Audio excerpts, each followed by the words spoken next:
Hello అండి, అందరికీ నమస్కారం. ఈ తుఫాన్లు, సైక్లోన్ మరియు భూకంపం ఈ ప్రకృతి వైపరీత్యాలకు అసలు కారణం. ఎందుకు వస్తాయని తెలియని మరియు ఆశ్చర్యకరమైన వాస్తవాలు మీకోసం. ఈ భూకంపం ఎలా, ఎందుకు వస్తుంది? భూకంపానికి కారణాలు. భూమి ఉపరితలం అనేది ప్లేట్ల అనే పెద్ద పెద్ద శిలా పొరలతో ఉంటుంది. ఇవి ఎప్పటికప్పుడు తరులుతో ఒకదానిపై ఒకటి ఢీకొనడం లేదా జారిపోవడం వల్ల భూమి కంపించడానికి కారణమవుతుంది. భూమి లోపల ఉన్న శక్తి బయటకు విడుదలవ్వడం వల్ల భూకంపం వస్తుంది. ఈ భూకంపానికి వాస్తవాలు చూస్తే కొన్ని జంతువులు, పిల్లులు, పాములు, ఈలుపిల్లులు భూకంపం రాకముందే భయంతో ప్రవర్తిస్తాయి. ఇవి భూమి లోపల జరిగే మార్పులను ముందుగానే గుర్తిస్తాయి. భూకంపాలు నీటిలో అగ్నిపర్వతాలు చుట్టూ ఎక్కువగా జరుగుతాయి. దీనిని రింగ్ ఆఫ్ ఫైర్ అంటారు. అత్యంత శక్తివంతమైన భూకంపాలు భూమి అక్షాన్ని స్వల్పంగా మార్చే శక్తి కలిగినవిగా గుర్తించబడ్డాయి. ఈ సైక్లోన్లు ఎలా వస్తుంది? ఏర్పడే ప్రక్రియ. సముద్రంపైకి తాపం అధికంగా ఉన్నప్పుడు నీరు వేడి గాలిగా మారి ఆవిరిగా పైకి ఎగసి తక్కువ వాయు ఒత్తిడిని, లో ప్రెషర్ సృష్టిస్తుంది.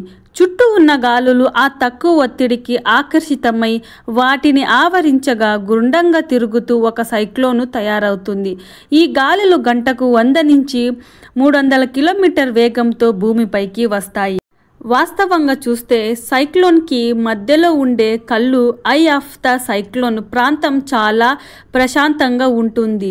అక్కడ గాలి కూడా లేవు, వర్షం కూడా ఉండదు. తుఫాన్లు ప్రతిసారి ఒకే దశగా తిరగవు. ఉత్తర గోళంలో ఇవి గడియారానికి వ్యతిరేకంగా దక్షిణ గోళంతో గడియార దిశలో తిరుగుతాయి. సముద్రపు ఉష్ణోగ్రతలు పెరగడం వల్ల తుఫాన్లు తీవ్రత సంవత్సరాలుగా పెరుగుతూ ఉంది. ఇది గ్లోబల్ వార్మింగ్కి సూచన. ఈ ప్రకృతి విపత్తులను ఎందుకు సృష్టించింది? కారణాలుగా చూస్తే భూమి లోపల సంచితమైన శక్తి బయటకు రావాలి, నిస్తారాన్ని కోరుతుంది. సముద్ర జలాలలో వేడి, చలికి తేడాల వల్ల వాతావరణ అసమతుల్యత, భూమి పట్టాల కదలిక వల్ల వికారాలు. మానవ నిర్మిత కారణాలుగా చూస్తే అడవులు నాశనము, conduct mining, oil drilling, building నిర్మాణాల వల్ల భూమికి ఒత్తిడి, గ్రీన్ హౌస్ వాయువులు పెరుగుదల వల్ల ఉష్ణోగ్రత పెరగడం, తుఫాన్లు తీవ్రతకు పెరగడం కారణమవుతుంది.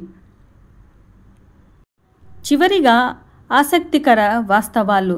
భూకంపం సమయాన్ని భూమి గానం చేసే శబ్దాన్ని నాసా కూడా రికార్డ్ చేస్తుంది. ఇది అతి తక్కువ ఫ్రీక్వెన్సీ గల ధ్వని, ఎర్త్ హమ్ అని అంటారు.